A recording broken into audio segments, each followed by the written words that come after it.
Hello, magandang buhay mga ka-vloggers. Kung bago pa po kayo sa aking channel, touch all the bell para updated kayo kay YouTube sa aking mga bagong videos. Sa Jun Abukal YouTube channel po, please subscribe, like, and share, and touch notification bell. Finish for watching. Makikita nyo po dito sa aking video na to mga ka-vloggers na kinukuha natin yung isang dating pangpasaherong jeep na ginawang isang rolling rice mill o kiskisa ng palay.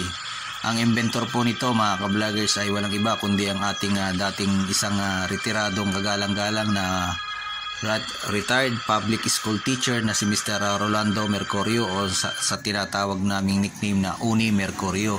Dito po ito sa bayan ng Zambales mga ka-vloggers. Ito po ay inassemble niya medyo mga ilang taon na rin at ngayon lang natin naisipan na i-upload dahil kapitbahay lang naman po namin siya mga ka-vloggers at yun nga po mga ka-vloggers. Hindi lang po yun ang kanyang talento kasi gumagawa rin siya ng mga sasakyan at siya po ay nag-assemble na rin ng isang sasakyang Ford Fiera na kanyang ginawa dati na siya rin na nag-assemble, siya na rin nagkabit ng mga makina. So yun po ang kanyang talento mga ka-vloggers. Bagaman siya po ay busy sa panahong yun nung dumating ako dito at siya ay isang public school teachers at ito nga po nung nagretiro na siya ay naisipan po niyang gawing isang rolling rice mill ang kanyang pampasaherong jeep na medyo may katagalan na rin at dahil na hindi na nga po nagagamit sa pamamasada, so ganito ang kanyang ginawa mga ka-vloggers. Ito ay napaka galing na ideya lalong-lalo na mga ka-vloggers kung sa ibang sulok ng ating kapuluan dito sa Pilipinas sa mga liblib na lugar at hindi naman may kailan na may mga lugar na hindi na halos nararating ng mga rice mill at medyo liblib. So yun mga ka-vloggers at dito nga ay makikita nyo mga ka-vloggers ang kanyang talento at galing na to.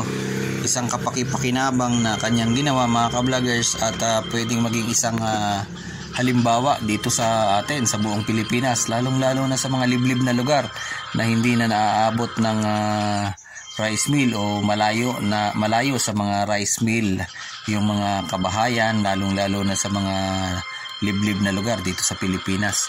At hindi kaila sa atin na katulad nga niyan ipipace out na yung pampasaherong jeep. So pwede itong maging isang halimbawa at pwede itong gawin, pwede nila itong gayahin at pwedeng suportahan ng ating gobyerno. At mga ka-vloggers, itong ganitong isang Pilipino na may kakayahan at talentong ganito ay pwedeng bigyan ng parangal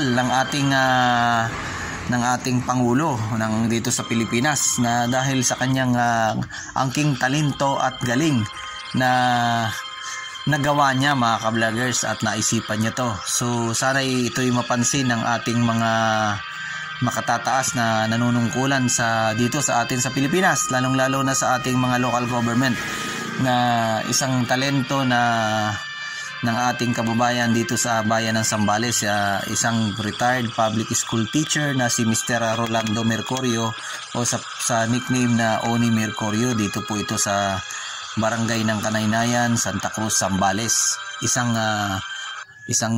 matalino at kagalang-galang na inventor. Siya po ay naglingkod bilang isang public school teachers at nang siya nga ay mag-retired ay naisipan niyang gawing isang rolling rice mill ang kanyang jeep. Wala po siyang katulong na nag-assemble dito mga ka-vloggers kasi nakita ko po na ginagawa niya mag-isa to mga ka-vloggers. At sa kanyang galing na to at sa kanyang talento mga ka-vloggers ay nabuo niya yung kanyang rolling rice mill. At ngayon nga po siya na yung lumalapit dito sa mga magpapabayo o magpapakiskis ng palay at hindi mo na kailangang dalhin pa sa malayong lugar yung iyong palay para kiskisin. Ito ay napaka-isgandang halimbawa mga ka-vloggers at sana'y mapansin hindi lamang sa buong Pilipinas kundi sa buong mundo na mapansin ang galing na talento ng isang inventor na ito na si Mr. Rolando Mercurio, isang retired public school teachers na naway bigyan siya ng parangal sa kanyang galing. Hindi po niyo to ginawa para papalipas oras kundi ito po ay kanyang inimbento para maging isang halimbawa. At dito nga ay kumikita siya kahit papaano po sa kanyang pagkikiskis dahil siya mismo ang nagdadala dun sa mga kabahayan na sino mang gustong magpabayo ng kanyang palay at nililipat niya lang sa lugar na walang masyadong tao, doon na siya nagkikiskis at hindi naman po ito nakasisira sa kalikasan mga ka-vloggers kasi may mga part na pinagdadala niya na safe at napaka-safe pa at napakaganda ng pagkakakiskis at bayo ng kanyang bigas dito sa bayan ng Zambales po to. Hanggang sa muli po mga ka-vloggers at naway mapansin to ng ating mga namamahala ang video ito at hindi po para sumikat ang aking YouTube channel kundi mapansin ang talento at galing ng isa nating kababayang si Mr. Rolando Mercurio at naway suportahan siya ng ating gobyerno na makagawa pa siya ng maraming ganito dito sa buong Pilipinas na mapakikinabangan ng ating mga kababayan, lalong-lalo na nga itong ating tinatawag na yung pagpipace out ng ating mga lumang jeep. So pwede itong gawing isang hanap buhay ng ating mga kababayan na mawawala na ng prangkisa dahil ipipace out na nga yung kanilang mga lumang sasakyan, lumang jeep. So naway ito'y mapansin ng ating